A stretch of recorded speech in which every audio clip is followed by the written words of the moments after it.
Welcome back to Screen Zen. My name is Jason, and we're about to get into this review of Wicked. This is going to be something that I've never done before, so stay to the end because we're going to do something special for my subscribers. I just want to thank all of my subscribers. Without you, I wouldn't be doing this, guys. The support, the comments, everything just means so much to me. If you're new here, don't hesitate to hit that subscribe button so you don't miss any new content that I'm putting out. Before we make Screen Zen history, what was this movie about? Misunderstood because of her green skin, a young woman named Elphaba forges an unlikely but profound friendship with Glinda, a student with an unflinching desire for popularity. Following an encounter with the Wizard of Oz, their relationship soon reaches a crossroad as their lives begin to take very different turns. This movie did something that I didn't expect. This movie had the ability to make the Broadway and the book adaptations better, like fleshed out. This was fleshed out visually. I felt like I was in Oz. From the book, reading it, seeing the Broadway, love the music, the stage, all of that.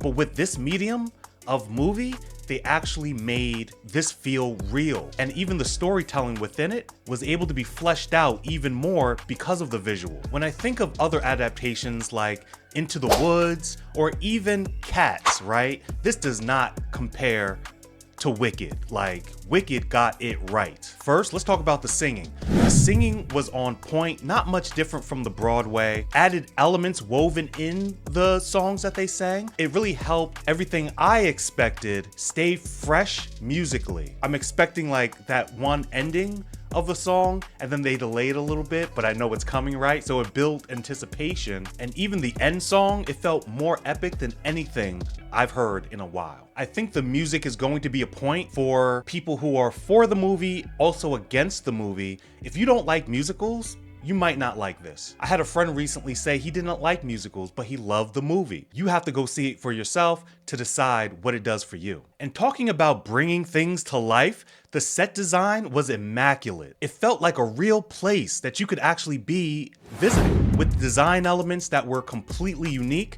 If I had to say anything about the design, is that at certain points of the film, especially when they're at the school, it does feel a little Harry Potter, but brighter, if that makes sense. A lot of those elements were just reminding me of Harry Potter's first night at Hogwarts, you know, from the accents to the writing and the magic that was happening, a little bit, right? Not full-blown Harry Potter, but I did get some Potter vibes. But when we're talking about the school itself, the rooms they were in, the places they were going, outside with all the flowers, and there's a brightness to it that I can't fully describe to you. Emerald City and going to see like the Wizard of Oz, that set looking like a real city just blew my mind. If you don't even think it's CGI. I don't know, it felt like they didn't build a set and that this just exists somewhere. When we're talking about the set, I cannot skip the costume design. I have a feeling that there was more to the costumes than people realized. Like, I feel like this was a great way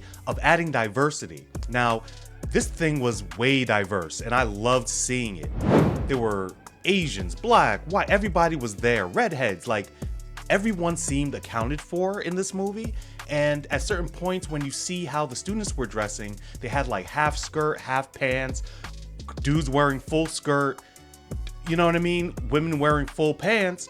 And I'm like, they're hinting at like, you know, LGBTQ, like they're able to make these choices within their style of dress and everyone's just hanging out. It's like, this is just what it is. You know what I mean? It looked like what a perfect world probably would look like to certain people, right? The diversity, just one of those things that just stood out to me. They had albinos and like they had everybody spoken for in this movie. Let's talk about some of these performances. I owe Ariana Grande an apology.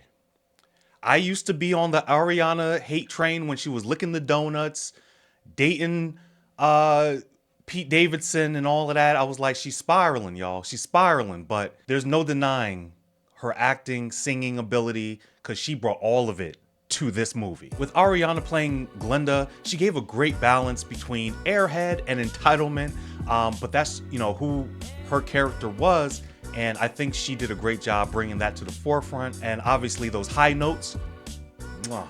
Next, we gotta talk about Cynthia Erivo. If she don't win a Grammy, Oscar, something for this, I might have to boycott whatever didn't give her. I might have to do a boycott. She deserves all her flowers. When I'm thinking about her as Elphaba, singing was on point. Number one, we already knew that. Acting was on point. We already knew she could do that. She played the Wicked Witch because of how she looked and how she grew up as someone with strong defense mechanisms, but she was still able to show joy, nervousness, being scared, and all this other emotion that's tied with that. You know, she didn't pretend like nothing bothered her. Like, she called people out when even before they started making fun of her. Like, she knew what it was because she's grown up with this her whole life. She was able to take all of that and use it in every single scene. Everything that she brought was believable on screen, and her final performance was unforgettable. But those aren't the only performances that I was shocked by.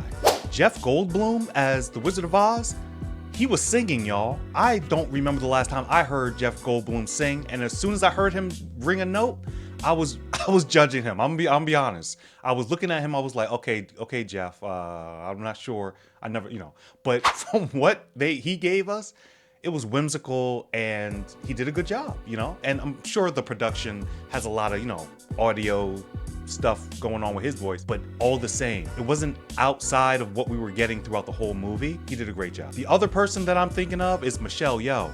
This is also another person I never heard sing. When I heard a note come out of her mouth, I got a little nervous. I was like, all right, you got the hands, so I'm not gonna talk about you too bad, but like, you did your thing, Michelle. And I was very shocked. It wasn't a crazy amount of singing from her, but she did her thing.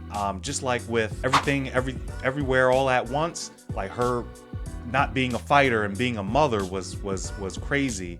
Just like she did with Crazy Rich Asians. Singing was not on my bingo card for Michelle Yeoh in 2024. I'm gonna tell you that firsthand. If she ever gets a role in The Sound of Music, I'm gonna support her 100%. I don't even care. And I mean, the rest of the supporting cast did just that. They supported the heck out of these characters. Nobody missed a beat. Nobody missed a beat. Even SpongeBob was in there. The dude that played SpongeBob was Bog, who was into Elphaba's sister. And if you know anything about The Wizard of Oz, that's probably reason why her sister was in Munchkinland in the first place.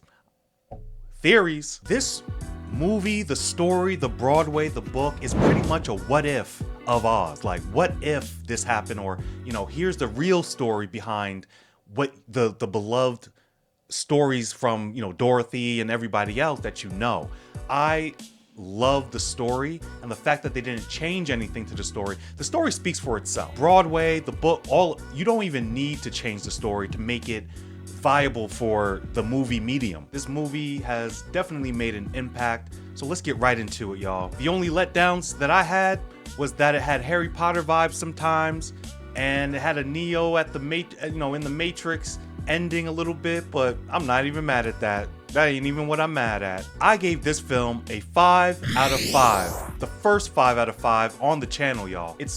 Everything came together perfectly. The story didn't change. They stuck with their guns and just fleshed everything out with the set design, the acting, the singing. Everything just came together, and I just couldn't find anything wrong with it. They even had some of the original Broadway cast members joining this movie.